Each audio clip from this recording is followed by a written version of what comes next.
১৯৯২ সালের ৬ ডিসেম্বর ভারতের অযোধ্যায় ঐতিহাসিক বাবরি মসজিদ ভাঙা নিয়ে উত্তাল হয়ে ওঠে দেশটি। ৩৩ বছর পর একই দিনে মুর্শিদাবাদে ভিত্তিপ্রস্তর স্থাপন করা হলো বাবরি মসজিদের। তবে মসজিদের নাম বাবরি কেন, এমন প্রশ্ন তুলেছেন ভারতের পশ্চিমবঙ্গের বিজেপি নেতা শুভেন্দু অধিকারী। বলেন, মুঘল ও পাঠানরা জোর করে ধর্ম চাপিয়ে দিয়েছে, মন্দির ভেঙেছে, তাই বাবরি মসজিদের নাম নিয়ে হিন্দুদের আপত্তি থাকা উচিত। বিস্তারিত ডেস্ক রিপোর্টে। নামকরণে আপত্তি আছে, মসজিদ হোক, আপত্তি নেই, কিন্তু বাবরি নামেই কেন? বাবরি নামেই যত আপত্তি ভারতের রাজ্য বিধানসভার বিরোধী দলনেতা শুভেন্দু অধিকারীর।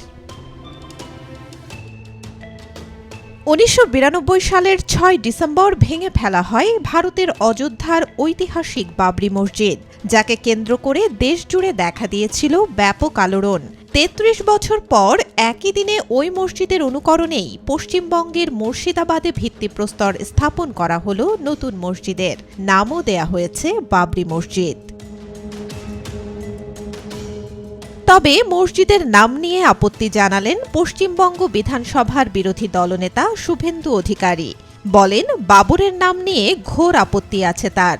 একই নামকরণে এটাই প্রমাণ হয়ে যায় মমতা বন্দ্যোপাধ্যায় কত বড় হিন্দু বিরোধী, কত বড় ভারতীয় সংস্কৃতি বিরোধী।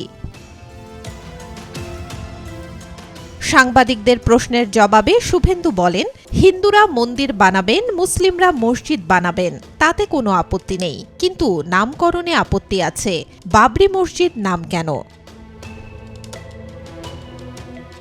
নামকরণ নিয়ে বিজেপির এই নেতা আরও বলেন, মুঘল পাঠানরা ভারত দখল করতে এসেছিল, তারা হিন্দুদের ওপর অত্যাচার করেছে, ধর্ম পরিবর্তন করে মুসলিম হতে বাধ্য করেছে, মন্দির ভেঙেছে, মা বোনদের অসম্মান করেছে। তাই বাবরি নামকরণে প্রত্যেক ভারতীয়র আপত্তি থাকা উচিত। এই নামকরণকে কোনো হিন্দু সমর্থন করতে পারে না। এদিকে মসজিদের ভিত্তিপ্রস্তর স্থাপনের ঘটনাকে কেন্দ্র করে মুর্শিদাবাদে যেন কোনোভাবেই সাম্প্রদায়িক উত্তেজনা না ছড়ায়, সেজন্য যা যা করা দরকার তা করতে পশ্চিমবঙ্গ সরকারকে নির্দেশ দিয়েছেন কলকাতা হাইকোর্ট।